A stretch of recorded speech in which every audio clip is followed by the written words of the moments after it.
Selamat pagi dan selamat bertemu kembali dengan Bapak TSM dalam materi pelajaran Ekonomi Akuntansi kelas 12. Untuk anak-anak kami kelas 12 IPS, pada minggu yang lewat sudah Bapak berikan tugas pencatatan transaksi sebanyak 11 transaksi.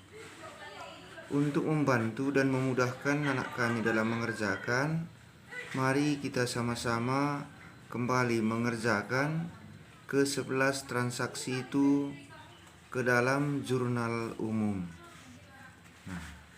Jadi sama-sama kembali kita perhatikan transaksi yang sudah Bapak berikan kepada anak-anak kami, di mana dalam transaksi tersebut tanggal 5 Januari 2015 dibeli barang dagangan dari CV Makmur secara tunai. Nah, jadi di sini kembali ada kita lihat kata dibeli. Setiap kita membeli sesuatu, apapun yang kita beli, tentunya yang kita beli itu akan bertambah. Jadi kita analisa. Dibeli barang dagangan berarti di sini dia barang dagangan akan bertambah. Tetap seperti penjelasan Bapak sebelumnya, kita lihat lagi atau tetap kita pergunakan aturan debit kredit untuk mencatat transaksi ke dalam jurnal. Barang dagangan, kalau kita perhatikan, dia adalah kelompok dari harta. Ini dapat kita perhatikan di sini ada kata barang dagangan. Jadi dia kelompok harta. Kita lanjutkan analisa kita. Di sini akibat pembelian yang kita lakukan, maka barang dagangan bertambah. Dia tadi merupakan kelompok harta, maka harta bertambah. Kita lihat aturan debit kredit. Jika harta bertambah, maka dicatat pada kolom debit. Harta bertambah dicatat pada kolom debit. Kita lihat lagi analisa kita tadi. Harta bertambah dicatat pada kolom debit. Untuk anak-anak kami yang perlu anak-anak kami ingat, barang dagangan ini karena ada kata dibeli tadi, maka kita ganti dengan kata pembelian. Kesimpulan, maka pembelian nanti jumlah uangnya akan kita catat pada kolom debit. Nah, jadi untuk lebih memudahkan, langsung saja kita kerjakan ke jurnal umumnya sebagai berikut. Di sini tanggal 5. Kita tuliskan tanggal 5. Bulannya bulan Januari. Kita tulis juga di sini dalam jurnal Januari. Tahunnya 2015. Kita tulis saja di bawah dari bulan tersebut. Dari analisa tadi, pembelian dicatat pada kolom debit, kita catat di sini. Pembelian jumlahnya tadi 3 juta, maka jumlah uang ini tadi tercatat pada kolom debit sebesar 3 juta. Nah, jadi untuk analisa pertama sudah selesai. Dibeli barang dagangan sudah selesai kita catatkan. Selanjutnya kita koreksi lagi. Di sini pembelian ini tadi dilakukan secara tunai. Sesuai dengan penjelasan-penjelasan sebelumnya, jika transaksi kita laksanakan secara tunai, maka ini berkaitan dengan uang atau sering dalam akuntansi disebut dengan kas. Kalau kita membeli sesuatu secara tunai, maka sudah pasti uang tunai kita atau kas kita akan berkurang. Kas berkurang. Kembali kita pakai atau kita lihat pengelompokan untuk lebih memudahkan. Di sini kita lihat kas adalah kelompok dari harta. Maka di sini sama dengan harta berkurang. Kita lihat lagi aturan debit kredit.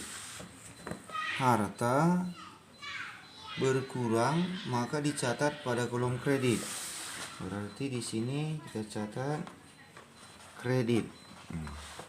Sesudah selesai analisa ini, maka sudah ada penuntun kita untuk mencatat ke dalam jurnal, yaitu kas, jumlah uangnya kita catat pada kolom kredit. Jadi di sini kita catatkan kas, kita catat jumlah uangnya pada kolom kredit, sejumlah pembelian.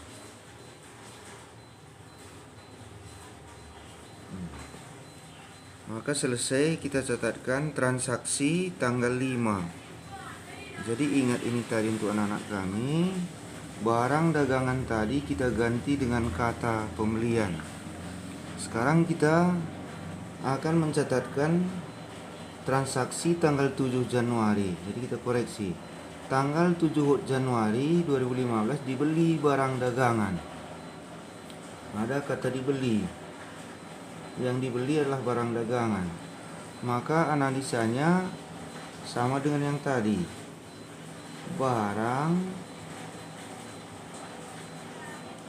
dagangan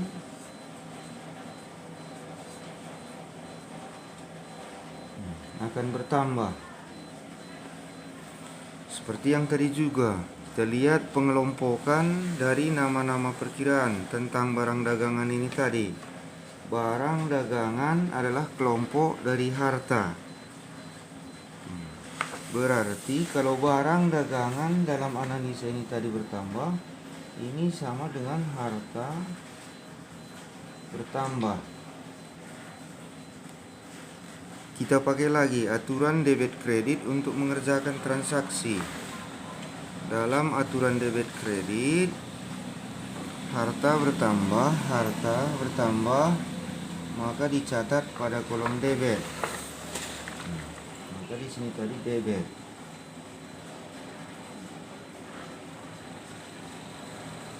Sama dengan transaksi pertama tadi sudah Bapak ajarkan, barang dagangan ini karena dibeli tadi kita ganti dengan kata pembelian. Ini juga kita ganti dengan kata pembelian.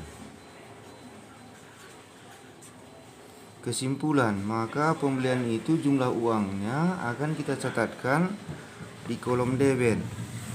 Sini tadi jumlahnya 2.500.000. Maka kita lihat tanggal 7. Kita catatkan lagi tanggalnya. Tanggal 7 Januari 2015, pembelian, kita tulis pembelian,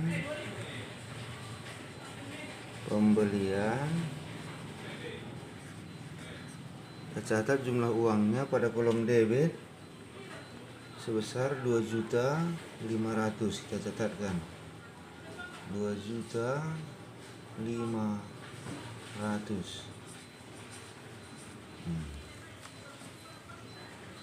Analisa pembeliannya sudah selesai. Sekarang kita koreksi. Secara apa dia dibeli? Di sini ada kata secara kredit. Kita bayangkan kembali, kredit itu sama dengan belum dibayar atau bond. Jika pembelian kita lakukan secara kredit, ini tadi, maka yang akan timbul adalah utang, yang dalam akuntansi disebut dengan utang dagang. Berarti utang kita kalau kita beli barang secara kredit dari tidak ada menjadi ada, berarti dia bertambah.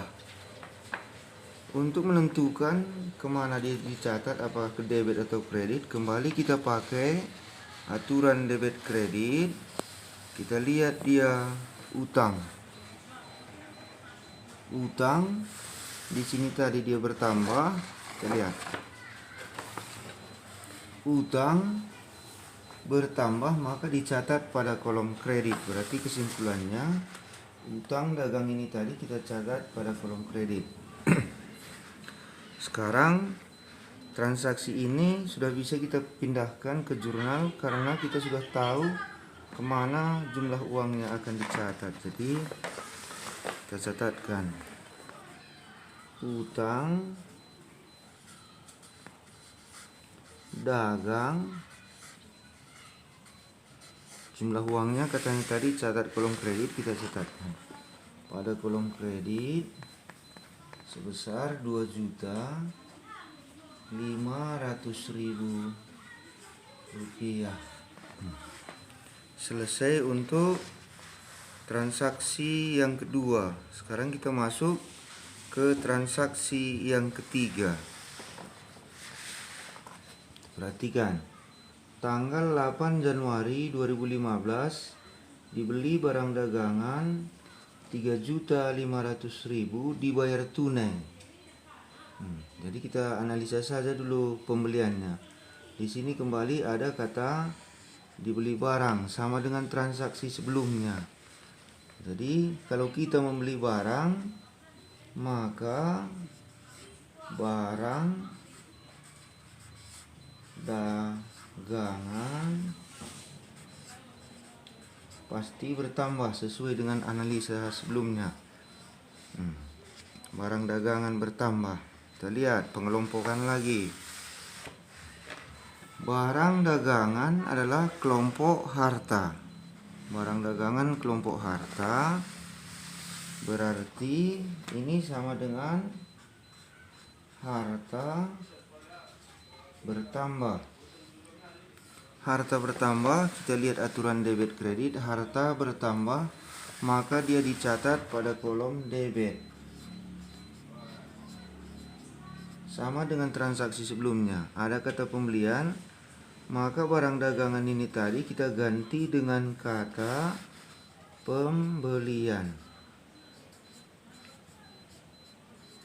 Kesimpulan, maka pembelian akan kita catatkan jumlahnya pada kolom debit, yaitu sebesar 3.500.000.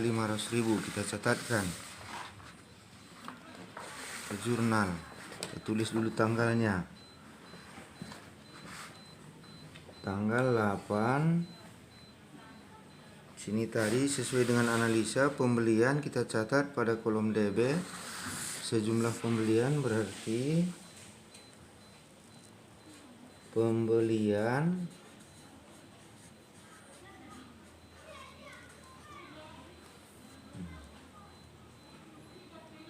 Rp3.500.000 pada kolom debit. Untuk transaksi ketiga ini kita harus sedikit lebih hati-hati karena dalam satu transaksi ada kemungkinan 3 kejadian. Di sini katanya kita lihat dibayar tunai 2.500.000. Kalau dibayar tunai berarti itu tunai berkaitan dengan kas. Kalau dibayar berarti kas kita berkurang. Kas, kita lihat adalah kelompok harta. Berarti secara otomatis di sini harta berkurang. Pakai aturan debit kredit, harta berkurang maka dicatat pada kolom kredit. Berarti kas ini tadi kita catatkan nanti pada kolom kredit, atau langsung saja kita pindahkan agar anak-anak kami bisa langsung mengerti. Jadi kita catat kas, jumlah dibayar katanya tadi di sini 2.500.000, maka kita catat kas pada kolom kredit 2.500.000. Inilah untuk kata dibayar tunai tadi. Selanjutnya transaksi ini belum selesai karena masih ada keterangan berikutnya. Katanya sisanya dibayar kemudian. Sisanya dibayar kemudian. Mengapa ada sisa? Karena tadi transaksinya 3.500.000 baru dibayar 2.500.000, berarti ada sisanya sebesar 1 juta. Karena ini dibayar kemudian berarti belum dibayar. Kalau belum dibayar maka ini akan menimbulkan utang yang dalam akuntansi disebut dengan utang dagang. Artinya di sana utang dagang dari tidak ada menjadi ada, maka berarti utang dagang bertambah. Kita pakai lagi aturan debit kredit, kita cari nama perkiraannya utang. Kita perhatikan bertambah, utang bertambah dicatat pada kolom kredit. Utang bertambah dicatat pada kolom kredit. Maka di sini analisa kita utang dagang kan kita catat pada kolom kredit. Sejumlah yang belum dibayar tadi yaitu sebesar 1 juta, berarti kita pindahkan ke dalam jurnal umum. Maka di sini utang dagang kolom kredit 1 juta. Nah, jadi untuk anak-anak kami, untuk transaksi yang ketiga ini tadi, dia ada 3 kejadian. Ada pembelian barang sejumlah 3.500.000, hanya dibayar 2.500.000, baru kemudian ada sisanya sebesar 1 juta. Jadi dalam jurnal dia ada 3, yaitu pembelian, kas, dan utang dagang. Selanjutnya kita selesaikan untuk transaksi yang keempat. Sama-sama kita perhatikan. Tanggal 10 Januari 2015 dijual barang dagangan. Ada kata dijual. Coba anak-anak kalian bayangkan kalau misalnya kalian mempunyai HP itu kalian jual, maka sudah pasti HP kalian dari ada menjadi tidak ada. Demikian juga dalam perusahaan. Jika ada penjualan barang dagangan, maka barang dagangan akan berkurang karena ada penjualan. Barang dagangan akan berkurang. Kembali kita perhatikan pengelompokan. Ini barang dagangan adalah kelompok dari harta. Barang dagangan kelompok harta. Berarti kalau barang dagangan berkurang, ini sama dengan harta berkurang. Harta berkurang, kita lihat aturan debit kredit. Harta berkurang maka dicatat pada kolom kredit. Catat pada kolom kredit. Sama seperti yang tadi. Kalau tadi karena kita membeli, maka barang dagangan kita ganti dengan pembelian. Karena ada pembelian, barang dagangan kita ganti dengan pembelian. Ini tadi transaksi yang keempat, kata dijual. Berarti barang dagangan ini tadi kita ganti dengan kata penjualan. Coba pelan-pelan anak-anak kami pikirkan, jika ada transaksi menunjukkan dibeli, maka barang dagangan diganti dengan pembelian. Kalau barang dagangan menurut keterangan transaksi dijual, maka barang dagangan kita ganti dengan kata penjualan. Berarti kesimpulannya penjualan nanti kita catat pada kolom kredit. Karena dalam transaksi yang di debit terlebih dahulu kita catatkan, maka kita lanjutkan analisa transaksi ini agar nanti kita tidak merasa kesulitan pada saat pencatatan di debit atau kredit. Kita analisa berikutnya transaksi ini. Penjualan itu dilakukan secara tunai. Kalau kita misalnya menjual HP kita, misalnya harganya 2 juta secara tunai, pada saat kita menjual HP kita, maka HP kita dari ada menjadi tidak ada, berarti berkurang. Selanjutnya orang yang membeli HP kita akan membayar. Berarti di sini kita akan menerima sejumlah uang. Berarti di sana kita menerima sejumlah uang. Uang kita dari tidak ada tadi menjadi ada. Berarti uang tunai sama dengan kas. Berarti di sini kas bertambah. Kita lihat lagi pengelompokan.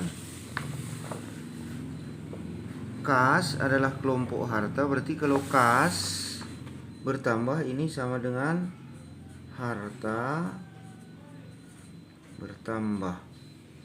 Kembali pakai aturan debit kredit. Harta bertambah, maka dicatat pada kolom debit.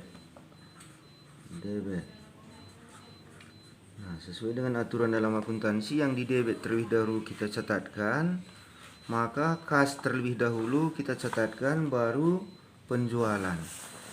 Nah, jadi kita catat tanggal 10. Kita tulis tanggalnya, tanggal 10. Kas kita catatkan sejumlah penjualan yaitu 1 juta. Jumlah uangnya di debit tadi kita catat 1 juta. Lawannya tadi sesuai analisa adalah penjualan. Penjualan tadi letaknya kolom kredit. Kita catat penjualan kredit 1 juta. Nah, jadi untuk anak-anak kami selesai, sudah kita catatkan 4 transaksi ke dalam jurnal. Jadi yang penting untuk anak-anak kami ingat, koreksi apa kata transaksi secara seksama, lihat dia secara apa dilakukan transaksi itu, selanjutnya apa-apa saja yang akan terpengaruh. Harapan Bapak semoga dengan penjelasan ini anak-anak kami bisa lebih mengerti tentang cara mencatat transaksi ke dalam jurnal. Semoga Tuhan tetap memberkati kita, terus ada dalam keadaan sehat. Terima kasih.